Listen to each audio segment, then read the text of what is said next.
To be honest, I didn't think I was going to make this video because just a few days ago, I was praising the Warriors front office for what I thought was one of the smartest off seasons in the NBA. They had a clear vision, every move fits the same timeline, and I genuinely believed they were setting themselves up for one last championship push with Steph Curry. But as of today, things are shifting a little bit.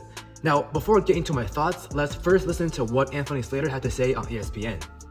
Yeah, they continue to get indications that they're on LeBron James' short list, but, I'm hearing a growing belief from them that they don't necessarily believe they're at the top of that short list. And, if they're not able to get LeBron done, you're looking at a roster that probably is going to remain relatively stable. They've re-signed Melton, Porzingis, Horford, Draymond Green is likely back. But you do have people around the league wondering, looking at the Warriors' draft ammo, looking at the way they strategically structured Kristaps Porzingis' contract so it can be traded, and wondering if they can execute a trade that could maybe lure LeBron James. Now, after hearing that, I think it's time for us to have an honest conversation about where this Warriors team is headed. So without further ado, let's roll the intro.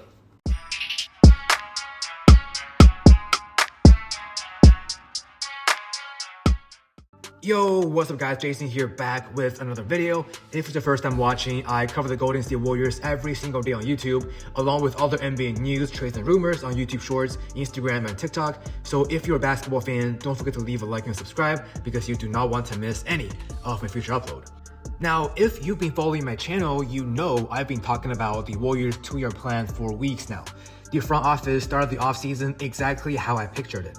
They signed Al Horford back to a 2-year, $14 million contract. That's one of the best value deals of the entire offseason. Horford gives you championship experience, leadership, defense, and floor spacing.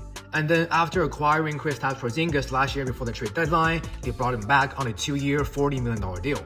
Of course, there is going to be injury risk, but when healthy, Porzingis completely changes the Warriors front court. He protects the rim, stretches the floor, and gives Steph Curry something he's rarely had in his career, a legitimate 7-footer who fits Steve Kerr's offensive system. And then in the draft, they took Jakob Lindenberg in the first round out of Michigan. He is athletic, versatile, NBA ready, and gives the Warriors another front court player to develop over the next couple of years. And then they brought back Anthony Melton on a 2-year, $11 million contract. Again, another move that fits perfectly with the timeline we've been talking about. Every major signing was centered around the next 2 seasons. Everything pointed toward one goal: maximize Steph Curry's remaining championship window. At that point, I thought Mike Dunleavy Jr. was putting together a phenomenal offseason, but then everything somehow stopped. And that's where my frustration begins. While the rest of the NBA has continued making moves, the Golden State Warriors have been a bit stagnant. A few weeks ago, reports linked the Warriors to offense-heavy guards like Colin Sexton and Anthony Simons. I love those rumors because one of Golden State's biggest weaknesses last year was painfully obvious. Whenever Steph Curry went to the bench, the offense completely collapsed. There wasn't anybody who could consistently create their own shot, there wasn't anybody who could attack the rim at a high level, and there wasn't anybody who could keep the offense flowing while Steph rested. And that's why both Colin Sexton and Anthony Simons made so much sense. Both players bring shooting, relentless downhill pressure, energy, shot creation, and somebody who can manufacture points even when the offense breaks down. Either one would have addressed arguably the Warriors' biggest weakness. But instead, the Warriors watched both opportunities disappear. Yesterday, the Lakers signed Colin Sexton to a 2-year, $19 million deal, and then earlier today, the 76ers signed Anthony Simons to a 2-year, $12 million deal. So for the Warriors, you are essentially entering next season with the exact same offensive concerns you had a year ago. And honestly, I just don't understand it. And then we get to the biggest missed opportunity of all. And we're talking about Jaylen Brown here. This one, to me, is incredibly frustrating. Yesterday, we learned from Shams that the 76ers are sending Paul George, 2 first-round picks and 2 second-round picks to the Celtics in exchange for Jaylen Brown.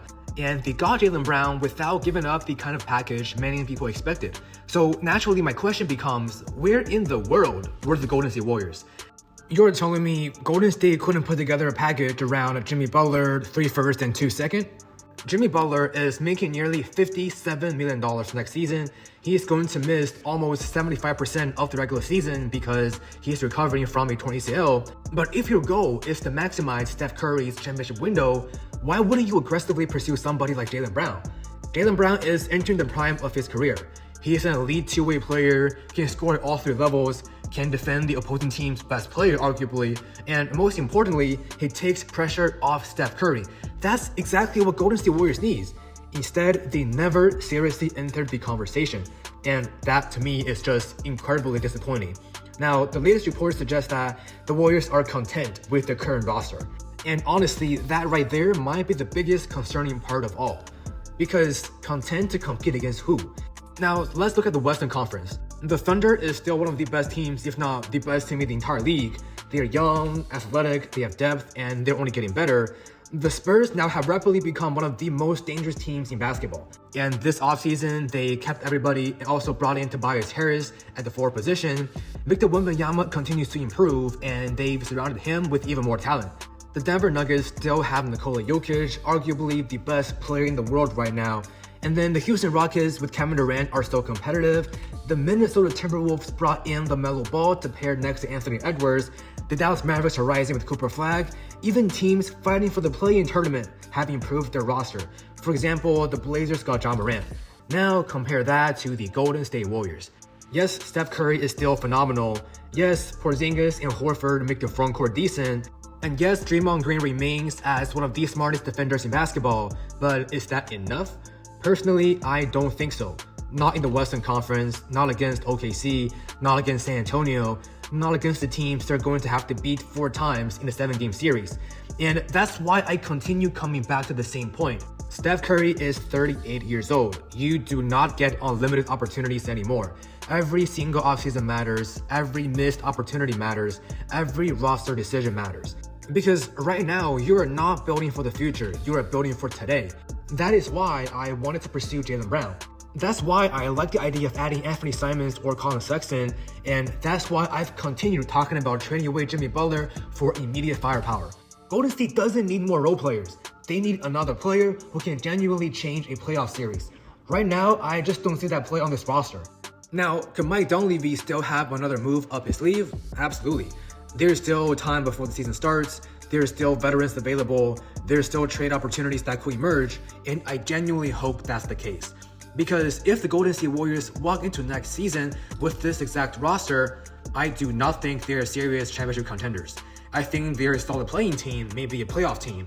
But beating OKC, beating San Antonio, or beating the best team in the West 4 times, I just don't see it. And that's why, for the first time this offseason, I'm starting to worry that the Warriors are wasting one of the final years of Steph Curry's career. I hope I'm wrong, and I hope another blockbuster move is coming.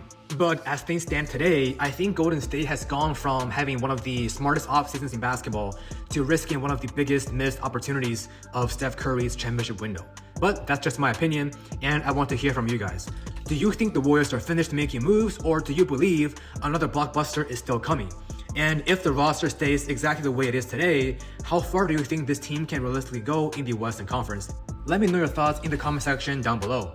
Alright guys, that's all we got for today's video. If you enjoyed this content, don't forget to leave a like, subscribe, and follow me on social media, all linked below in the description box. Once again, thank you so much for watching, and I will see you guys in the next video. Peace.